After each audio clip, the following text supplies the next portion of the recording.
Welcome to Millennial 644. I'm Andrew. I'm Laura. And I'm Pamela. It's Thanksgiving week.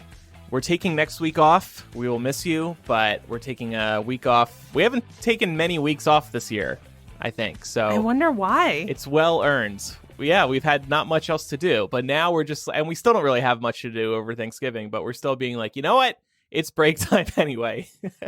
We will talk about Thanksgiving a little more in a moment, and there's some exciting news that broke just in the past hour or so, so we'll discuss that as well. But we are going to play a game this week, since it is a holiday week. What do we call this game? We've done it before, the Taboo Word of the Week? Yeah, I think that's what we call it. Sure. So this week's word is what, Laura? Okay, so with the exception of me about to utter this word should not be uttered for the rest of the episode. Any flouting of this rule will result in you having to take a sip of your drink, and the word is Biden. Biden. Now, just Biden? Yes. Okay. We can say his first name? His first name, yes. Okay. But if you, there's no, using his last name as part of a larger word. Okay. Like you would Trumpster fire. Yeah, exactly. That's a great example. I will say, after the last time we played this game, I think I proved that I'm either the worst at this game or the best at this game. I don't know. But when we played it last time, the penalty was anytime you said the taboo word, you had to take a shot. And let's just say I said Trump 8 times over the course of the episode. So it was an editing nightmare for Andrew. It wasn't so much that I felt more bad for you because you got really drunk. I did. But so this time we've decided the rule is going to be that everybody has brought a mixed drink. And like upstanding adults, we're going to take sips of our drinks as part of our drinking game. Correct. Rather than have a whole drink. Yeah. In order to pay our penance. Much safer this time, I think, but still fun and still exciting. So listeners who are tuned in live on our Patreon, please do hold us accountable if you hear us say it. If you hear us say that B word, because we, the panel, missed a couple of instances last time we did this, actually. So we weren't even as drunk as we deserved to be that last time. What drink did y'all bring to the table? I brought rum and Coke. I brought a screwdriver. Okay. And I didn't make a drink, because if I did that, I would still get drunk off my ass. So I brought the recently released Coors Seltzer. Yes, Coors now has hard seltzers as well. How are those in comparison to the other seltzers? Well, for starters, 10 calories less than White Claw. So that's nice. But you know what? The same fucking flavors. Again, all these hard seltzers do the same 4 flavors. Lime, although Coors has lemon lime, grapefruit, and then 2 others that I don't like. Mango, and then something else, black cherry or something. This one, though, Coors has a little gimmick going on. I don't know how long this is going to last, but for every case that you buy, they save a river or something like that. It says it on the box and on the bottom of the can. So you're supposed to feel good going with their hard seltzer over White Claws. But yeah, these are okay. They're okay. But at this point, honestly, most of them taste the same to me. So of course we are millennials here. We're all very trendy. We're down with what's going on social media. Did you guys see that Twitter launched fleets? I did. I think we spoke about this months ago when they originally teased it. And we were like, okay, they're bringing stories to Twitter. I was like, that's annoying, but of course they're going to do that. So they launched fleets over the past week. What drives me crazy about it is that it looks exactly like Instagrams. You have the carousel up top, everybody in a little circle. You just swipe left or right to go through the carousel. And of course, it functions just like Facebook stories, Instagram stories, Snapchat stories do. And remember, Snapchat originally had stories. Then Instagram ripped it off. Then Facebook added Instagram's version. And now Twitter has stories. And LinkedIn has stories. Everybody has stories. This has gotten ridiculous, hasn't it? Yeah. Yeah. I mean, I highly doubt anybody's actually doing 4 different versions of their story every day. Right. You just got to pick one to go with, I guess, right? Yeah, exactly. Yeah, I mean, I guess, but that should make you feel better about any FOMO you might feel like you have, because you could probably just click on somebody's profile on any one of those and get the exact same content. So. Yeah. But that means you have to keep tabs on all of the apps for the stories. I have actually used Fleets a couple of times just to look because I feel like I'm missing out on some people's stories. See? I haven't experienced any of these yet. I have no desire to. I feel like my heart is fulfilled by TikTok. Oh, yeah. That is where I will stay. They have yet to add stories. TikToks include stories. Yeah. You're right, Pam. They might. That's too long form for them, though. Yeah, that's true. I really come up with, at least make it look different in Twitter, but it was such a blatant ripoff of what you see on Instagram that I was just very disappointed.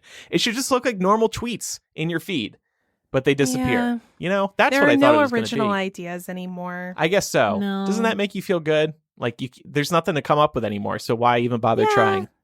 I mean, it takes the pressure off. I did make a poll on Twitter. Will you use Twitter's new Fleets feature? 4.5% said, hell yeah. 95.5% said, fuck no. So maybe they'll delete Fleets in time. They're going to try it. Of course. We'll see if it works or not, though. See, I like how we're all shitting on it now, and then a year from now, we'll probably be using it. It's already begun. Like, I swear to God, the first day, all I saw, because I was also lurking, was everybody being like, oh, this is so dumb. But now it's been a few days, and everybody's using it like people normal. Getting so into it's just more proof that we're all just a mindless herd, and we just follow along with whatever they spoon feed us. Yeah, I think I said this on when we originally talked about it, but like this is something I could see myself using if I wanted to live tweet something without clogging up the feed. Yeah. So like maybe I'll try that out. I don't know what I would do it with yet, but I think that I like yeah, because like nobody really wants to see like 20 tweets about Game of Thrones, but like there I am doing it anyway. Right. Back when that show was airing, but something like this would be really easy because anybody that wants to can opt in on that commentary, and then anybody that doesn't have to see it. That's a good point. Yeah. So what are we all doing for Thanksgiving? Pat and I are going to be going on a little trip. Like I said, we're going to be off next week, and I'm mostly off from work over the next week starting Thursday. And it feels like my first break in a really long time. So we're going to take a little trip somewhere. I started reading Obama's book, so I'm hoping to continue with that. Also, the Ready Player One sequel comes out this week, which I'm very excited for. So maybe I'll start reading that as well, but I should force myself to finish Obama's book first, because otherwise I don't want to juggle 2 books. It's too much for my peanut brain.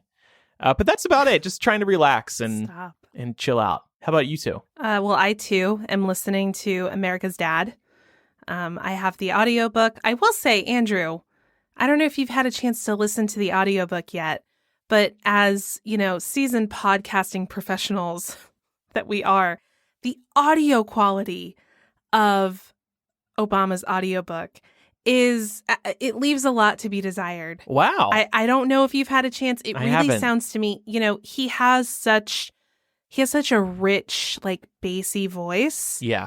And it just feels like they constricted it. Like he was, at the end of his range, and they just cut it off to try and keep it from being a huge ass file. You can hear it when you listen to it.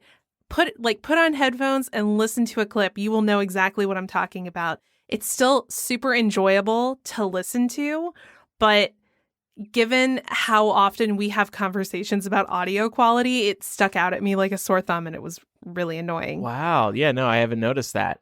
I should edit for his next book, volume 2. I know. I was like, get somebody who knows what they're doing. Like, it kind of sounded like he was recording on whatever shitty Amazon headset he got. Maybe in his home. Maybe because of quarantine, they sent him some rig that just, I don't know. I don't know how they would screw that up. I was very disappointed, but I will get over it because it's America's Dad, And do you like the book? The book is very good. I love hearing about the early days of like one of his first campaigns early on where he lost by like 30 points. And Michelle was like, "You're never doing this again." Yeah. Surprise. Yeah. Michelle was very honest with him in those years. That took me aback a little bit. I mean, he almost bankrupted their family, so I get it. Yeah, we all make mistakes. Yeah, it's true. It's true. He made up for it. So in terms of Thanksgiving, I think I mentioned this last week, but we are doing outdoor Thanksgiving dinner, which should be interesting because the rain forecast has increased substantially. So originally when we looked at this, it was like a 10% chance of rain, and now it's up to like 98% chance of rain on Thanksgiving. Womp womp. But we do have like a big sort of like open garage area that you can throw open. And we were like, okay, like if we have to, we can sort of be on the edge of that space. So we have the benefit of being outside as much as possible without like eating and like, you know, when people eat, like you have to imagine now that we know how those like spit molecules fly through the air, it's got to be worse when people are eating, right? Probably. Yeah. So we were like, yeah, as long as we can work that out. I've also offered to go get an umbrella for us to sit under. We'll figure it out. But we are also waiting on my brother's COVID results. We made him get tested. And then we also got a fire pit. Fun. So we're going to have a fire pit outside. Fun. Hopefully it doesn't get rained on. But I'm looking forward to it. I'm also off starting on Thursday. And because we're taking breaks from the podcast, it means that I have a few days of uninterrupted chill time in which I have no obligations. So it's going to be great. Why don't you burn a Trump flag or something in that new fire pit? I burned a Trump Funko. It was really fulfilling. I saw. My parents kind of live in Trump country. I don't want to die. Oh, here we go again. Shutting the blinds, hiding from the Trump supporters. I don't want to. Listen, they're crazy. Okay, all right. Pam, what are you doing? It's just going to be me and my mom. We're keeping it super low key. She's still an essential worker, so it just doesn't make sense for us to really like be in spaces with other people. But we're just going to go visit my grandparents probably early in the morning, and they have a big bay window at their house, so we will do what we have been doing when we visit them, which is stand outside and talk to them over the phone, and then we can just like chill there for a bit. Yeah, that's good. Yeah, so we're just trying to be as safe as possible. Yeah. And yeah. On my watch list, by the way, after I finish The Crown, by the way, I'm a big Royals fan now, but that's a discussion for another time. I got to watch The Queen's Gambit because Netflix tweeted today that it's like one of their biggest shows ever. 60 million people have already watched it or something, some insane number. It's getting rave reviews. New York Times reported today that chess set sales are through the roof right now because of Queen's Gambit. I want in on this train, but I got to finish The Crown first. You watched it, Pam, right? And you recommended it on the show. So yeah, it was good. And lucky for you, it's a limited series. So once you're done, you're done. Woo! And Netflix is probably kicking themselves for that now since the numbers are so good. Well, but there's plenty more stuff to renew. Couldn't they do another season if they really wanted to? Or does that I guess they could maybe figure it out, okay. But unless I don't know. The lead died. Maybe they could be like an anthology series or something. Okay. I thought maybe the lead like chokes on a pawn at the end of the season. Well, spoilers, you never know.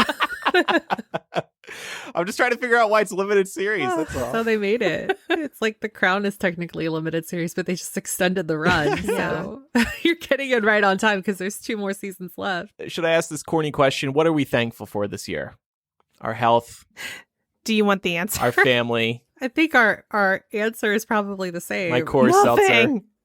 No, I was going to say the election results. Oh, yeah, the election results, right? Yeah, definitely that. That was a boost. Not any of us personally getting coronavirus so far. There's still time, but yeah. Healthy families. Healthy families. Mm-hmm.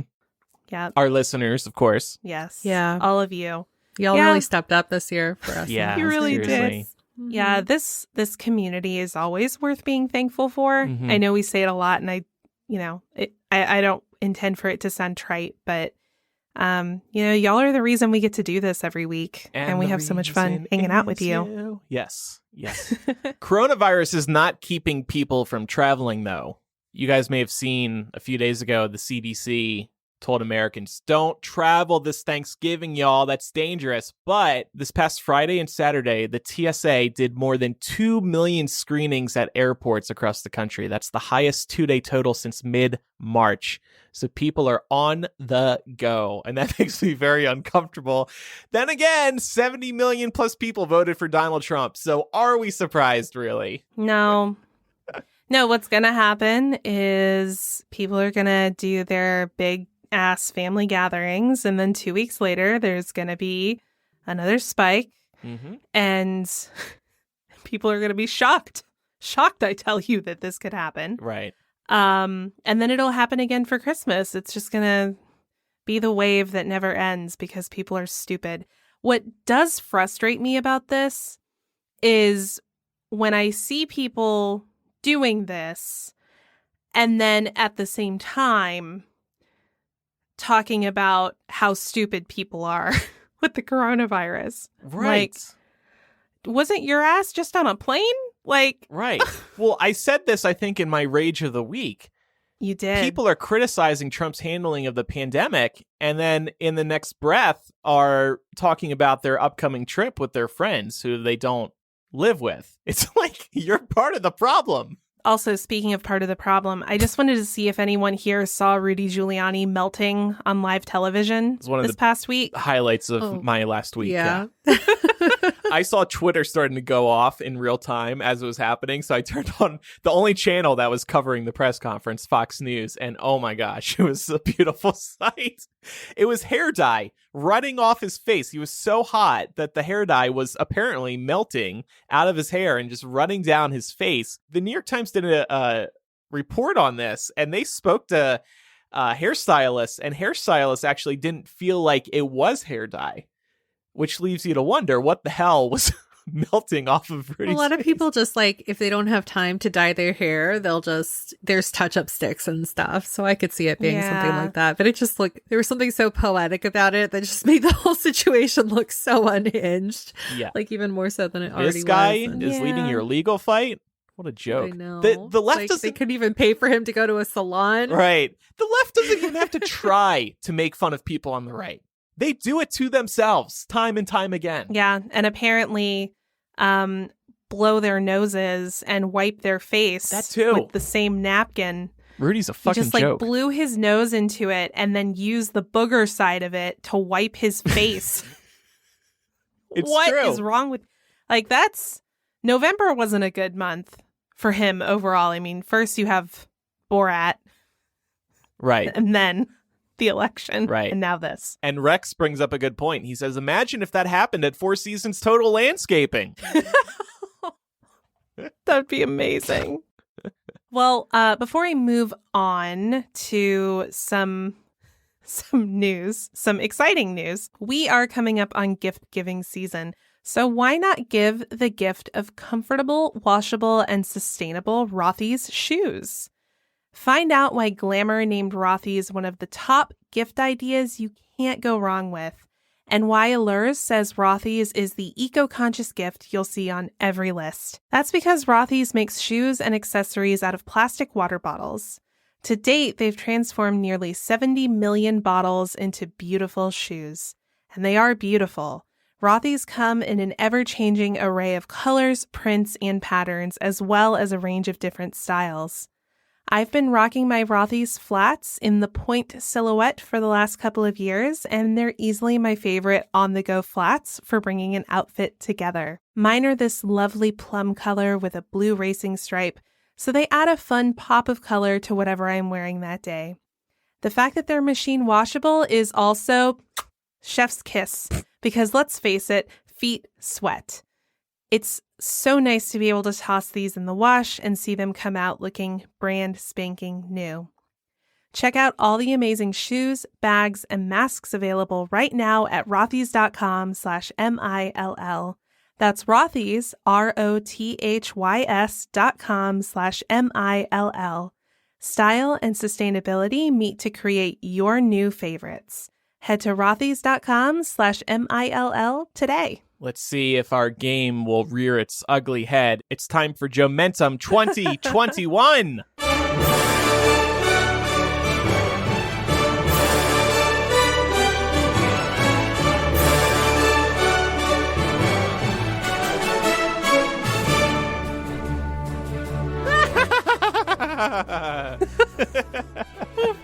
You sounded like King George from Hamilton.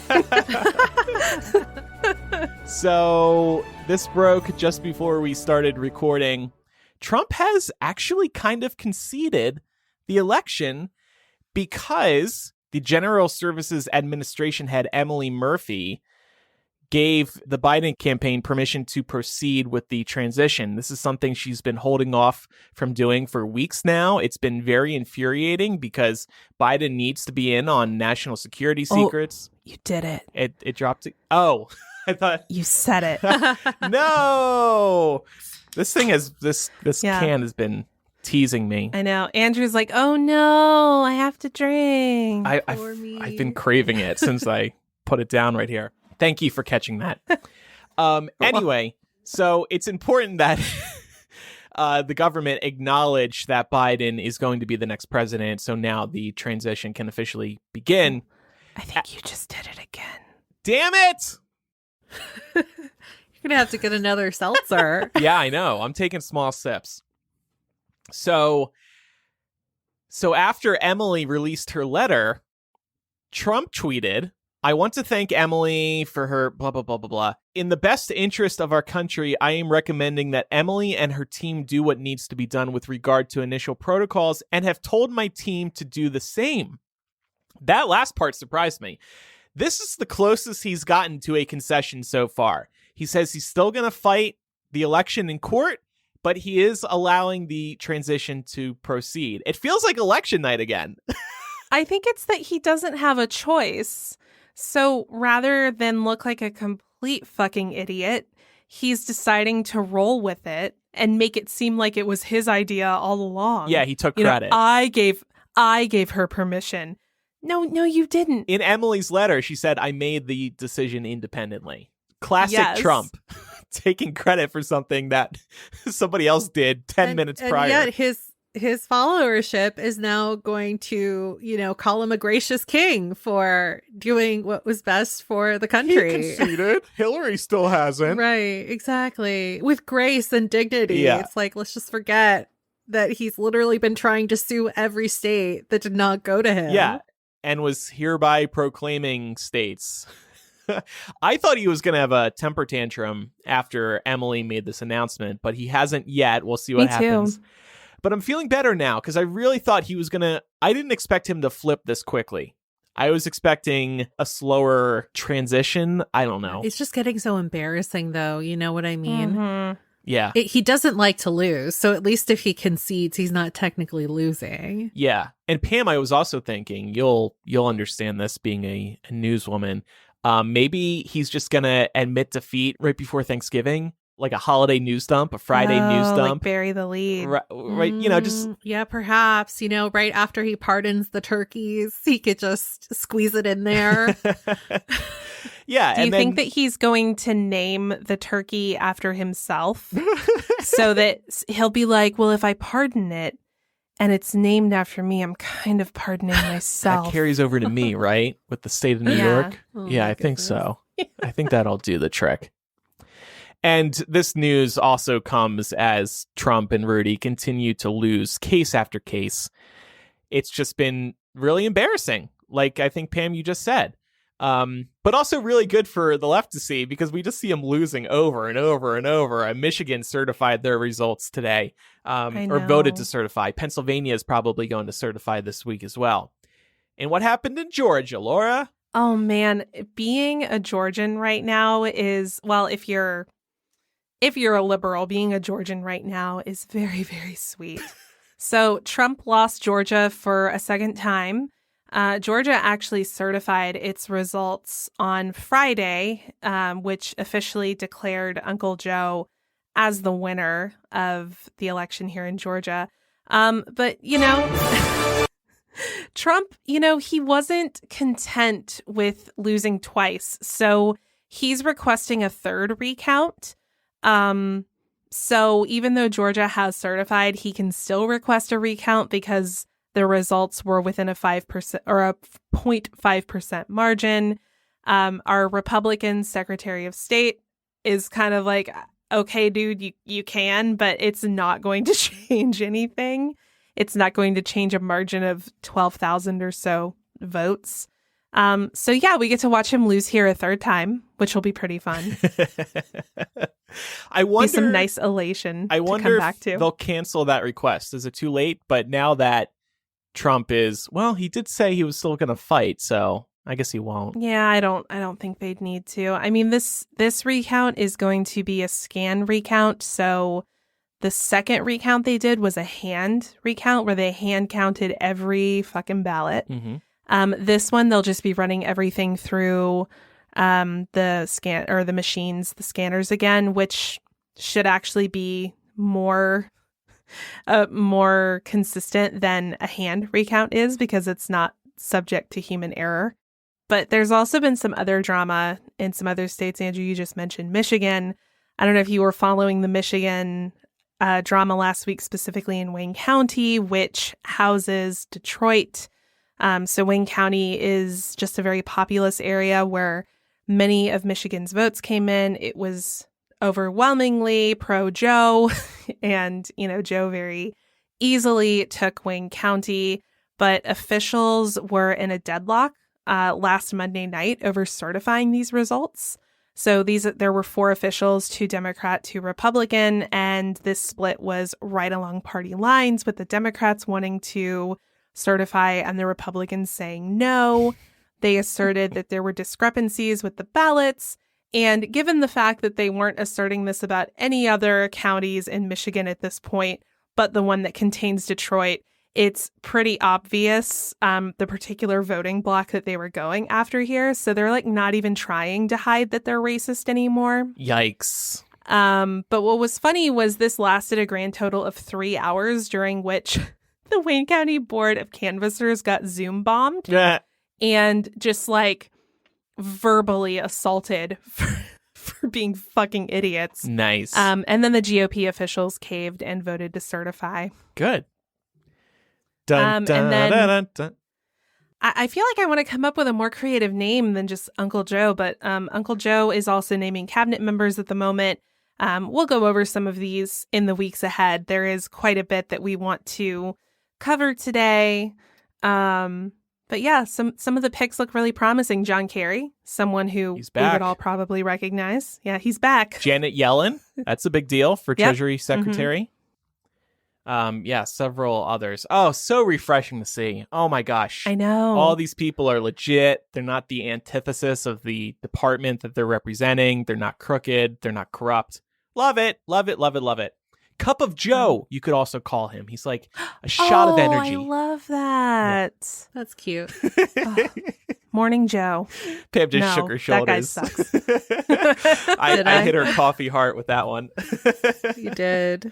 Yeah, this whole thing is just so embarrassing. And the fact that they're trying this long shot of like trying to push a contested election to the House of Representatives is just so fucking embarrassing. Also, I don't know if you guys saw the SCOTUS blog tweet that went out. Oh, yeah, that was savage. Oh, it was beautiful. Should we find it? Yeah. They said, "Dear @real Donald Trump supporters, SCOTUS is not getting involved. We wish it would. What a case. But unfortunately, that is a fever dream of gaslighting, insular pro-Trump media that collects your attention, energy, and money by deceiving you into seeing hope where none exists." Oh, yeah. And then you go over to their bio and it says nonpartisan coverage of the U.S. Supreme Court. It's a little biased. I love it. Yeah, that was good. Well, what's something else that can help lower our blood pressure along with all of this great news, Andrew? Some CBD oil designed to help you sleep. Elite MD CBD is back to sponsor this week's episode of Millennial. They make CBD that is specifically designed to help you sleep better at night. We've told you many times that CBD has benefited us in a variety of ways. I usually take a couple drops in the morning to help me chill during the day, and then I take a couple at night before bed. And before bed, I use Elite MD CBD. If it works for you like it works for me, you'll take it, and before long, you will be able to easily fall asleep. Elite MD CBD is doctor-developed and recommended. For a short time only, you can try this amazing sleep remedy for 20% off, plus shipping is 100% free. Go to elitemdcbd.com/sleep and be sure to use our special offer code REAL20 at checkout for 20% off plus free shipping. This is a full spectrum tincture of 1,000 milligrams of CBD, and that's important. Not many CBD products are doctor developed and include a total of 1,000 milligrams of the pure CBD that you need for a great night's sleep.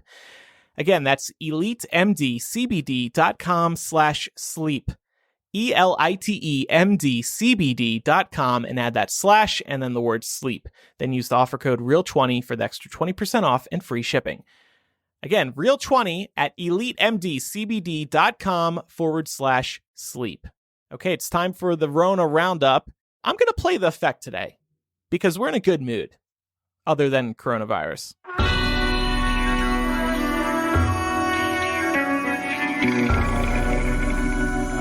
Oh, fuck, I'm sad again. Actually, we'll start with a jolly story. Dr. Fauci says Santa is immune to the coronavirus. Aww. That's great. I saw on Twitter that he has Santa bodies. That's good, that though. That is such a dad joke. I'm glad he's immune because honestly, I was worried. Like, he's traveling the world. He's going down everyone's chimneys. Yeah. He could be a super spreader. Yeah, that's the thing. Just because he's immune doesn't mean that he can't spread it. Right. Is Mrs. Claus immune? Fauci, give us the answers. Yeah. This just confirms for me that Dr. Fauci is just like a lovable teddy bear. And I would very much enjoy having him over for dinner. He just seems delightful. Kids will rest easy knowing that Santa can't get coronavirus. They don't care if he lives or dies. They just want their presents this Christmas. This week in infections, we have Donald Trump Jr. We have Chuck Grassley. That was a big one.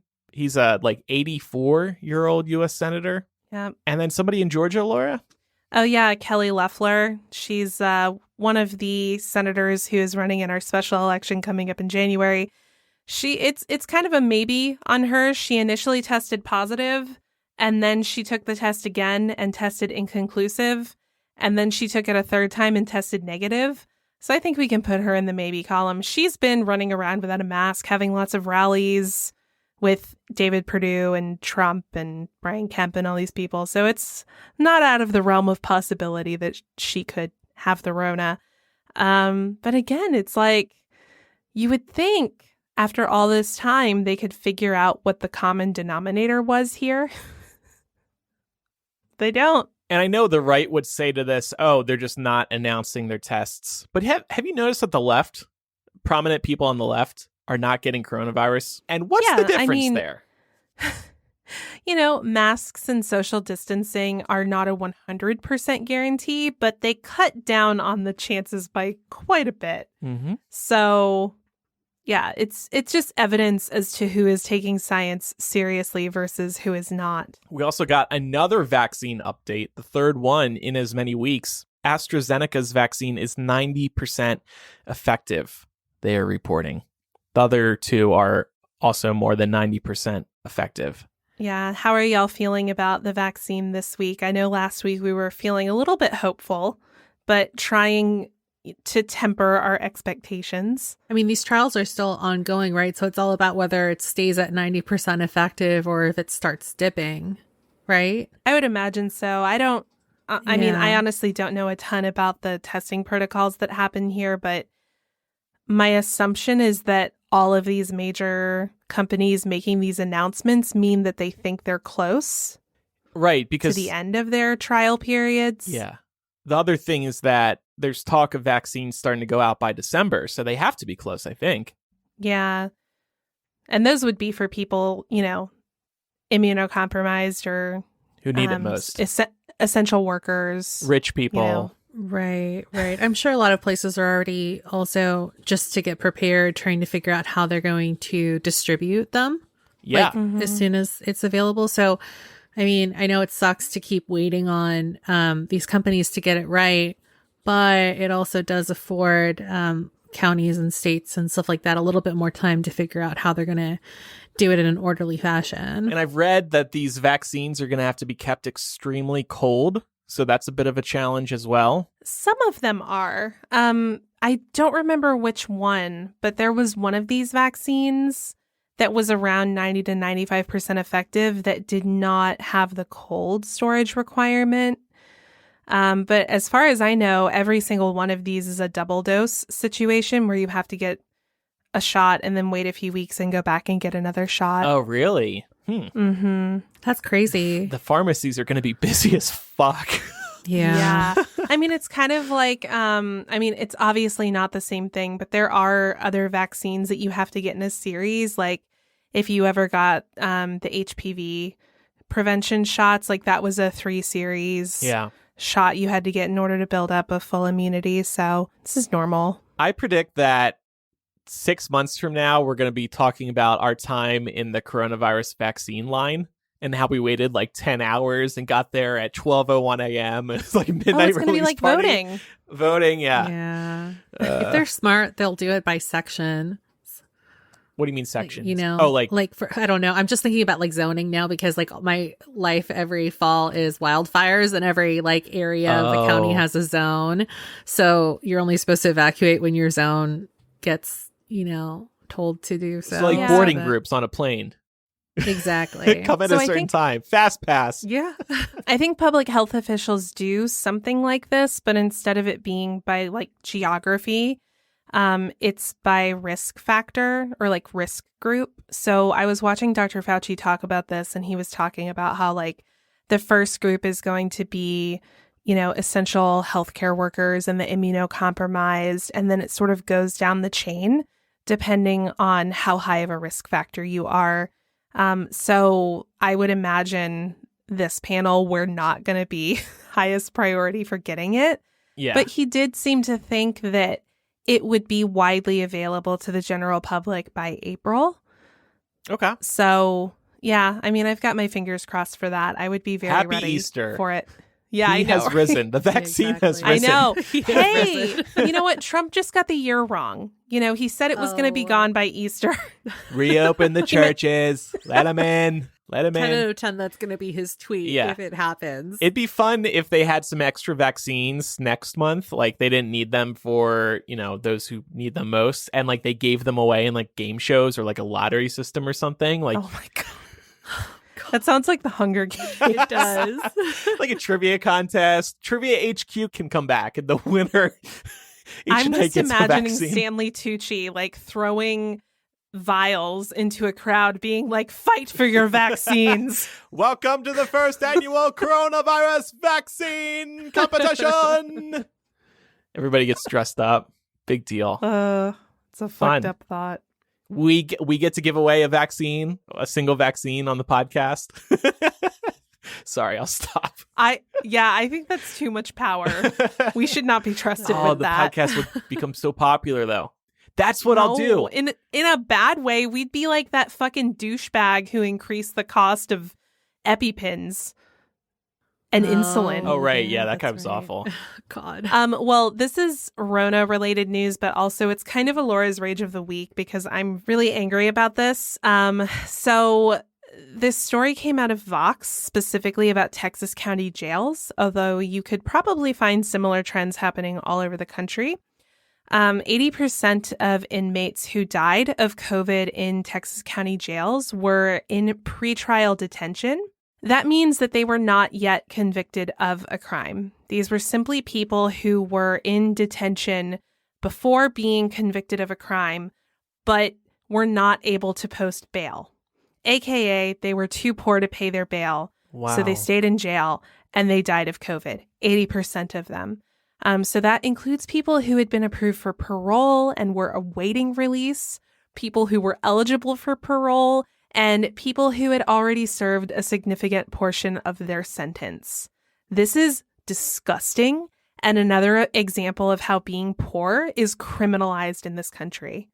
The cash bail system, it hurts people in so many different ways, but I feel like this is just another example of how coronavirus has really shone a light on all of the cracks in our fucked up system. And this is just deeply, deeply disturbing. Yeah, it is. I feel like, we hear stories of how, people can go to jail for minor crimes, but as long as they can post their bail, they can leave the next morning usually. These are just people who didn't have the means to do that. I mean, they were given a death sentence because they were poor. And And then they're given coronavirus. There aren't words. Mm-hmm. Yeah. Yeah, really awful. Because again, like, prisoners get treated as less than people. Mm-hmm. So that there's really not too much to say apart from, like, I'm deeply disgusted and disturbed. And I just wanted to make sure that people knew about it. Like, I just wanted to make sure that people heard the story, because it's just so insane to me that, well, I shouldn't say insane. It's so ironic that shit like this happens in, quote, the greatest country in the world. Mm-hmm. Fuck that. Yeah. Well, thank you for bringing attention to that. Thank you. I'm sorry to, like, bring it down. No, it but should I be was noted. Like, yeah. I know. I'm actually, like, I feel myself physically getting hot right now just talking about it. Yeah, it's so unfair. It's so unfair. Speaking of another story that kind of pisses me off, but I'm trying to learn how to deal with it without getting super defensive. Huffington Post actually put out an article of recommendations on how to handle people who say that you're being, quote unquote, too safe right now during the pandemic. They spoke with doctors and psychologists about the best way to handle these conversations and also protect your mental health while not compromising your own values. So I thought this was a little bit reminiscent of conversations we've had about explaining to family members why you might not be coming to visit for the holidays this year. But I know that in one way or another, we've all experienced someone in our personal life who just doesn't get it. And we've talked a lot about how that can be really infuriating. I know for myself, I get like almost tongue-tied and flabbergasted because I'm like, are you fucking stupid? Like, that's all I can think of. But I found some of these recommendations to be helpful, and I'm going to try implementing them to maintain my sanity. So this one I feel like was written specifically for me. The first recommendation is to resist the urge to get defensive. If somebody's coming at you and criticizing the way that you're sort of maintaining safety guidelines during this, it can be natural to be defensive about it because they're calling into question, you know, a lifestyle choice you're making, but also your intelligence in a way. Like, right. They're treating you like you're being ridiculous and paranoid, and you know they're trying to gaslight you. Yeah, and that you've been fooled by the media. Mm-hmm. Don't believe what you hear on television. Right, don't believe the lamestream media. The other day I had somebody blame it on my anxiety, which I thought was a really low blow. Yeah. And I was just like, okay, like, yeah, I understand that I suffer with that, but like, even if I didn't, I feel like I would still be just as cautious. You know, I was like trying to explain my side and they were just like, oh, well, like, I guess that makes sense because like, you know, you have anxiety. No. See, and the people like that are the same people who say shit like, well, stop worrying. I know. On a good year, right? Mm-hmm. Yeah. Clearly they don't get it. Yeah, I found myself in this situation too, where like somebody asked me if I'd gotten tested, and I was like, you mean recently? And they were just like, at all. And I was like, well, the test is like a snapshot. It tells you how you were doing or like what your viral load looked like in that period of time. So like me getting tested at one point during this 9-month ordeal doesn't really say much. And I don't know what kind of point you're trying to prove with that. And that brings me to the next point, which is don't get into a debate. We talked about this on the show before. When it comes to Trump supporters, you're not going to change their mind. Mm-hmm. They've made up their mind. When you think about being defensive, they're being just as defensive about their point of view that they're bringing to the table. Mm-hmm. So getting into a debate, from my perspective, it's not about saving face for that person. It's about protecting your mental health and not getting down in the mud with somebody who is being willfully ignorant. And this is another reason it's why a waste of your time. I don't want to go home over the holidays, because then I would probably get into a debate with somebody, or I would be tempted to get into a debate. about the coronavirus and staying safe. And it would just drive me nuts if I went home and I saw an aunt or uncle not taking the proper precautions, especially around a grandparent. And they gave a reminder that I really appreciated. And I feel like I've heard this in therapy. It's easier said than done, but it's okay to put a relationship on pause. I think right now things are so polarized, especially with politics. It's very natural to look at somebody and be like, well, if you're a Trump supporter, I don't really know what common ground we would have. But when it comes to, how informed you are about a pandemic, it's maybe a little different. And if these are people that are really important in your life, it's okay not to feel like you have to draw such a line in the sand as to say our relationship's over, but just to say, you know what, I'm kind of disconnecting right now because I'm trying to, again, protect myself and my family in the best way that I know how. I've definitely noticed like a couple of friendships with people who aren't taking the pandemic as seriously as I am. They've sort of naturally gotten quiet over the last few months.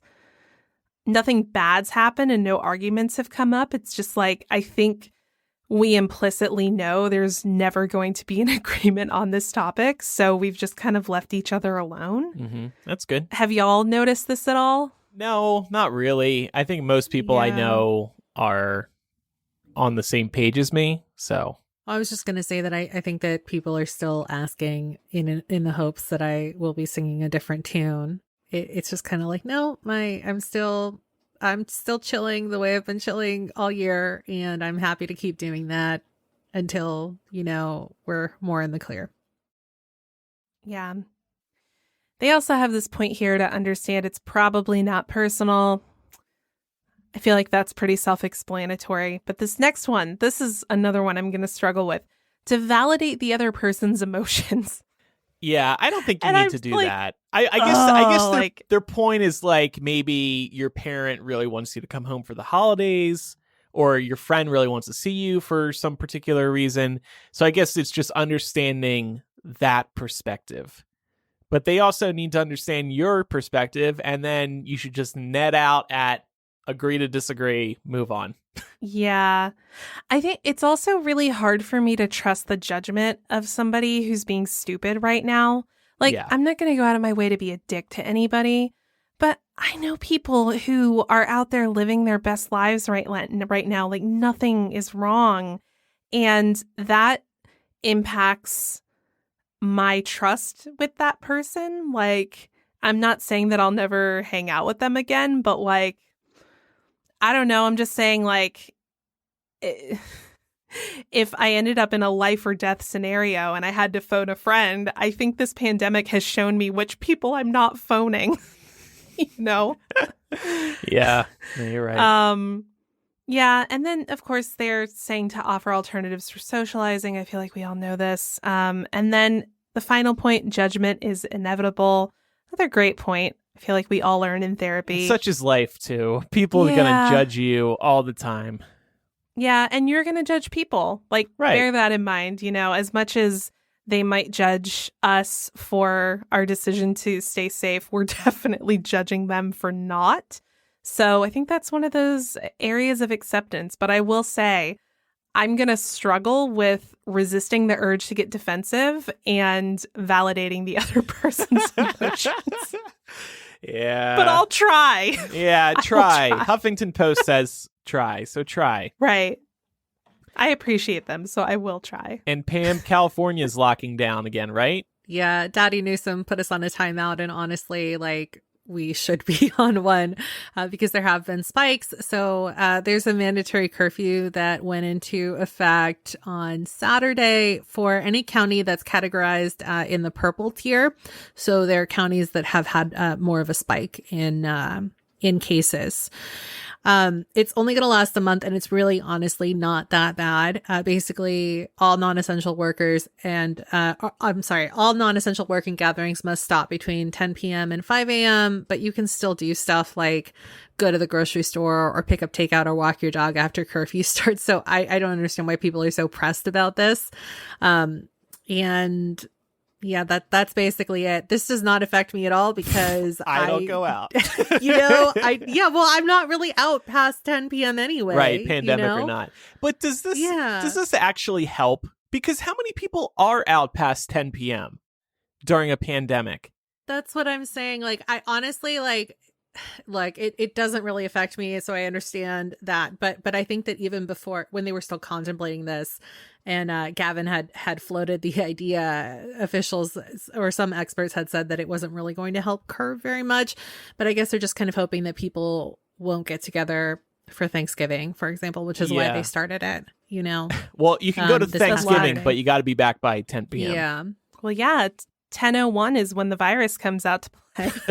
Right, it's like the boogeyman. It gets stronger after dark. I'm of the mind now that none of these precautions are actually going to work in the long run. We just have to wait for the vaccine because California can do these curfews. They can have a statewide lockdown, a complete total lockdown. But still, people are going to come over from out of state.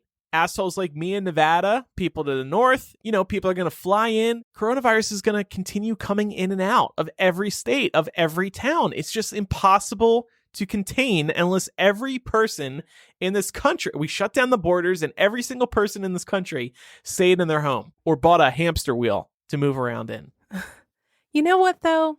If everyone could just commit to wearing a mask, even if you still had across-state travel and things like that and people not paying attention to curfews and whatnot, even if you could just get everyone to wear a mask, it would cut down on so much. But don't you feel like most people are wearing masks at this point? No. Really? Well, okay, you're in Georgia. Yeah, so I was about to say, I'm from Georgia, son. Okay, but definitely are not successful. Out here, they've been pretty good. Yeah. But I understand that it's a problem other places. Yeah. Okay, I guess I'm in a bit of a bubble, but still we're having these statewide outbreaks in states where most people are wearing their mask. And at this point, it seems like you're pretty much forced to wear a mask when you go into any store, at least any big retail chain, unless... we were doing a MuggleCast hangout with our MuggleCast patrons the other day, and Laura Mauro brought up a really good point. Because I asked her, I was like, well, hey, I would imagine New York City would have pretty good mask compliance.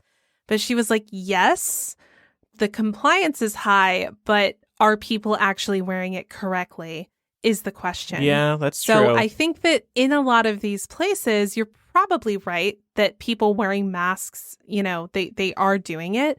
But think about all the dick noses that are out there. Think about all the little babies that are like, oh, I can't breathe if it's over my nose. So many dick noses. I know. It drives me insane. I've never seen so many dicks. What? You know what else is going to make it hard to breathe? Being on a ventilator. Shut up. Right. I did also see that LA County is shutting down indoor and outdoor dining. That second one is pretty significant. I did not expect LA to do that, but they are. And I think that's another thing that needs to be shut down countrywide. No more bars, no more eating outside of restaurants. That doesn't help. Yeah, we were talking about that too when, the last time we brought up dining in anywhere, is that it doesn't really look like sometimes some of these places have the table spaced out correctly anyway. Yeah, right. So it feels like a risk. And this is why nothing is changing until we get this vaccine. Yeah, well, also because states can't get their shit together and figure out how to pay unemployment for all of those service industry workers who would be out of a job if we shut everything down. So their next best case scenario is just to keep everything open and let the virus spread. Yep. And just kind of be in this fucked up holding pattern until we have a vaccine. And Cup of Joe, who can maybe get things under control. Oh, God, I hope so. Our final sponsor today is Love Book. We have all made a love book here on the show, and we are obsessed with this company because it's clever, it's heartfelt, it's unique, and it's affordable. Lovebook lets you completely personalize a physical book for the special person or people in your life. Most customers use a Lovebook to revisit their fondest memories or to list the reasons why they love someone. Lovebooks are completely customizable, though, and people can use them however they like. We've also wondered how dirty these books can get, and they can get dirty. I was looking at Lovebook's site the other day. I found the XXX pages. You have to punch in your birth date to prove you're old enough to see them. And there are straight up threesome cartoons for you to pick from on Lovebook. I was like, wow, I did not expect this to get borderline pornographic. But obviously you don't have to use the XXX rated Lovebook cartoons. Users create characters that look just like themselves and the recipient with all the features that make them unique. They can even choose their favorite hairstyles and outfits. Every page and element of the book can be customized. Start with a template, then go through each page and make your characters and the narrator say and do whatever you want. Add and remove pages to make the Lovebook uniquely yours. This is a wonderful gift because you will floor whoever you're making it for. And what's more, you're going to have a ton of fun making it. This is so much fun to do. Lovebooks are the perfect gift for any occasion, but especially for anniversaries, birthdays, and Christmas, which is coming up. So visit lovebookonline.com/MILL to receive a special 20% discount only for our listeners. Again, that's lovebookonline.com/MILL. The person you're making this for is going to be blown away, so please do this. I can't say enough good things about this because you're getting a real book printed. Lovebookonline.com/MILL and make your own threesome today. Pam, what's going on in Hollywood? I wanted to talk about Universal and how they're, slowly working to really try and narrow this theatrical exclusivity window. We talked about this a couple of times before over the course of the year because, with the pandemic ongoing and theaters nowhere near closer to opening back up, it's really changing the way that we're consuming new titles, if they even come out at all, as far as movies go. So they just made some pretty big strides towards the end of this past week. So first and foremost, they struck a deal with Cinemark, which will allow Universal to debut movies via the premium video on demand feature earlier than ever before. So that's the one where you can pay a premium price. It's usually about $20 to watch these titles that would have gone straight to the theaters first. So under the new agreement, any Universal movie that earns more than $50 million in opening weekend ticket sales can then move over to PVOD after 31 days in theaters. But then all other titles that don't hit that mark can actually start debuting via PVOD in just 17 days, which is huge because if you guys remember, the traditional exclusivity window is anywhere from 75 to 90 days. So this is kind of crazy that you could see a movie that might have tanked at the box office in just like as little as 2 weeks, right? Yeah. Trashy movie night. Let's do it. Right. They also struck a deal out in Canada with Cineplex, which is their largest movie chain. And that deal is almost exactly identical to the one with Cinemark. But the AMC deal is a little bit different. This one actually will allow Universal to release new releases on PVOD after just 17 days in theaters, but they have to split the digital profits with AMC. So obviously all of this is happening because of the coronavirus pandemic, but it's going to leave a lasting effect on Hollywood and maybe change the way that we consume new content going forward, even after the vaccine comes out. Yeah.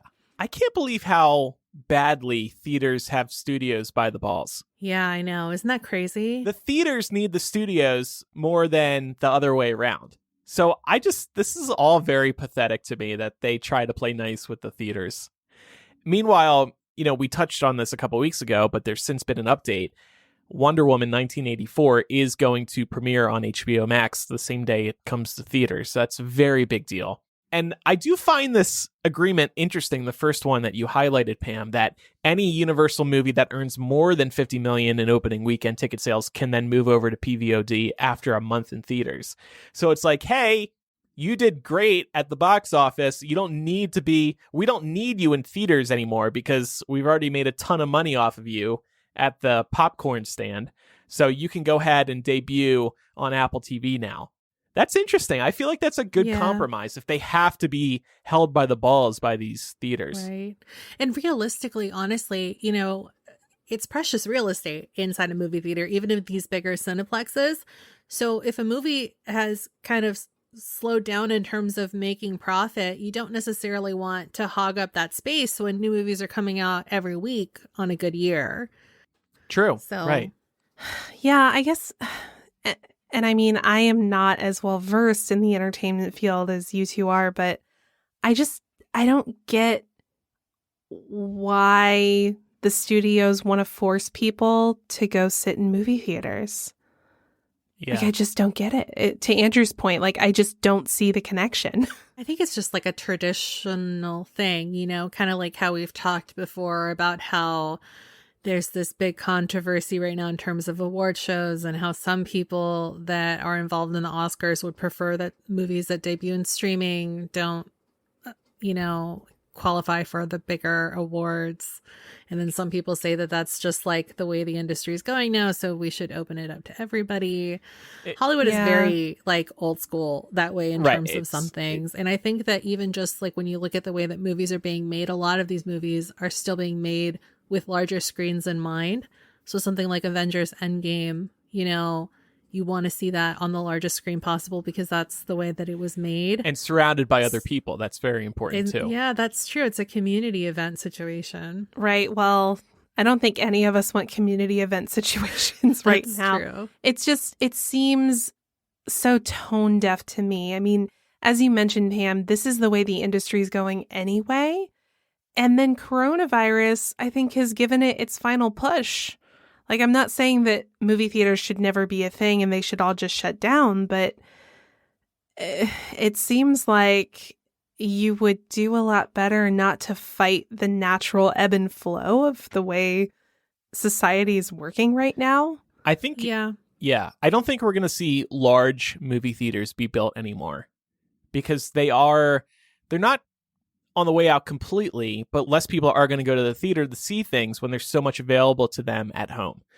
So I think they're going to be smaller. They're going to have to continue with these awesome reclining seats and create a good experience in the theater itself, you know, comfortable, great screens, big screens, have a bar in the theater. You know, we see these theaters now where you get food delivered to you. I haven't done that yet, but that seems pretty cool. They just got to add a lot to the movie-going experience to compete with somebody's television at home. And honestly, like, that's where the money is anyway. They really don't make too much of a profit off of these ticket sales. Really, what theaters are making their money off of is the concession stands, because that's money they don't have to split with anybody else. Mm-hmm. So I think that you are so right, Andrew, in that, you know, these smaller, like these art houses are where it's at, like the Alamo Draft Houses of the world. Those are good. Yeah. And it's like, it's an event still. It's an experience. It's something fun to do with your friends. Yeah. Yeah. No, I agree. I will say I got drunk off of the boozy milkshakes at an Alamo Draft House. Fun. And might have had so many of them that I stumbled and like fell out of my seat at one point. You know, those are the kind of memories we live for. So I understand.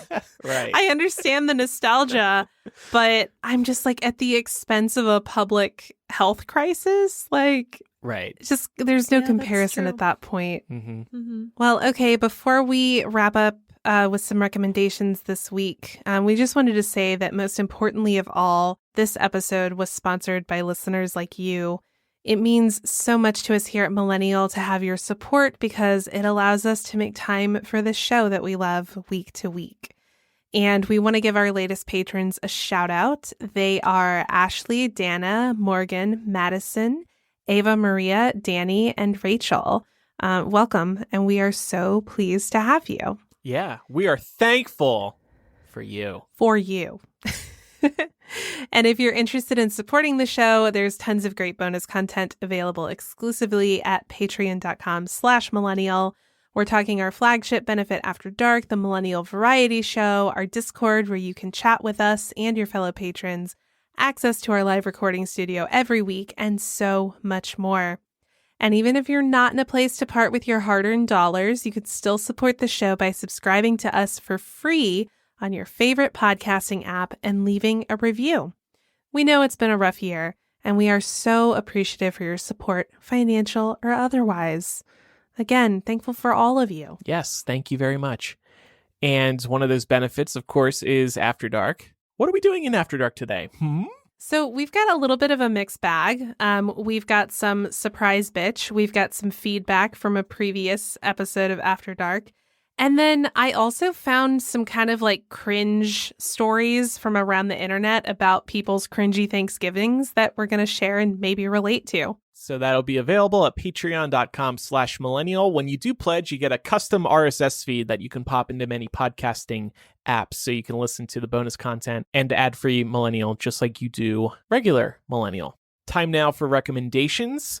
Following up on our Twitter discussion at the top of the episode, I want to recommend Tweetbot. This is a third-party Twitter app, and that's exactly why it's good.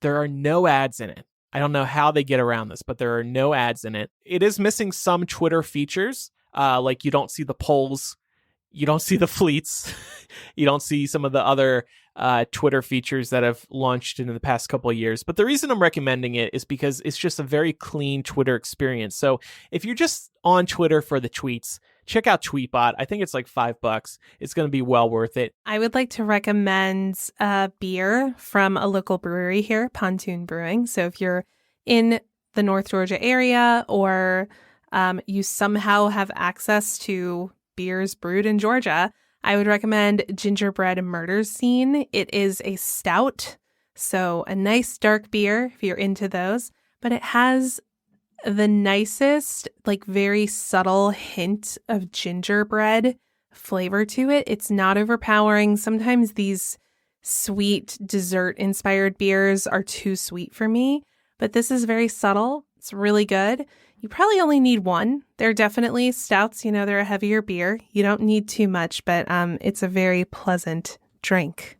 And I wanted to recommend investing in some smart plugs. I just got some of these off of Amazon for Christmas decorating, and it's really great because you can just plug those into the outlet and then plug the lights in there, and you can get them to turn off via Alexa if you pair them with Alexa, or the Echo Dot if you use that, or a lot of them have apps as well that they're compatible with. So even if you don't have those techier gadgets, you can just control everything from your phone. And it's really great because especially since it's getting kind of chilly up here in Northern California, that means I will not have to go outside to turn the Christmas lights off. I can just do it straight from my phone. So I'm really excited about that purchase. Smart plugs are the best. You can also set a schedule really as well. So they just automatically turn on. Yeah, you can turn them on like even before you get home. So. Yeah, or like you can set the schedule to be come on at sunset or turn off at sunrise. It'll just automatically figure that out for you. So yeah, great rec. So you got the Amazon ones, it sounded like, or? I think I got the GoSund ones. It was just the top rated one. Okay. Right at the top. But it was a 4-pack for $24. So cool. It's pretty good. They've got outdoor ones now, which we use for the Christmas lights, like you mentioned. Yeah, they are. That's a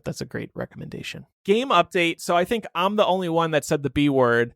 I was drinking this even when I wasn't saying the B word, because if you put a grapefruit hard seltzer in front of me, I cannot resist sipping it. It just tempts me too much. So you two did not say the Joe word. And I think what we learned from this experiment today is that President-elect Cup of Joe is not going to take up nearly as much free real estate in our minds as the other guy has. Yeah. So that's a good thing. That is a good lesson we learned today. That's true. Even though we've drink talked this politics. anyway, though, because I don't want it to go to waste. Please do. Oh no, I've been having my drink throughout the episode. And you know what? Thinking about Biden less is something to be thankful for. Damn it! Yeah, to Biden. Oh, I see what you did there. Well done. Mm-hmm. But you also just said it, so I was... Oh, did I?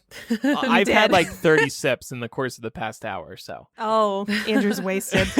I haven't eaten anything since lunch, so it has gone to my head, these 90 calories a little bit. If you want to get in touch with us, millennialshow@gmail.com, or use the contact form on millennialshow.com. That's where we also have our confessional, and follow us on social media. We are Millennial Show on Instagram, Twitter, and We're Millennial Show on Instagram, Twitter, and Facebook. I almost said thanks book because I've got thankfulness on the mind. I'm just so thankful. Thanksbook sounds like what Facebook should have been. No, it sounds like a lame version. Like, remember the FML, the Fuck My Life page, and then Emerson made Gives Me Hope? Like, it sounds like that version of Facebook. Yeah, maybe he'll bring Gives Me Hope back one Thanksgiving. That'd be a fun seasonal launch. Oh, God. If he ever heard this, he would definitely try to launch thanksbook.com. Yeah, that sounds like something he totally would have done. All right. Well, thank you, everybody, for listening to today's episode. I'm Andrew. I'm Laura. And I'm Pamela. Goodbye. Bye.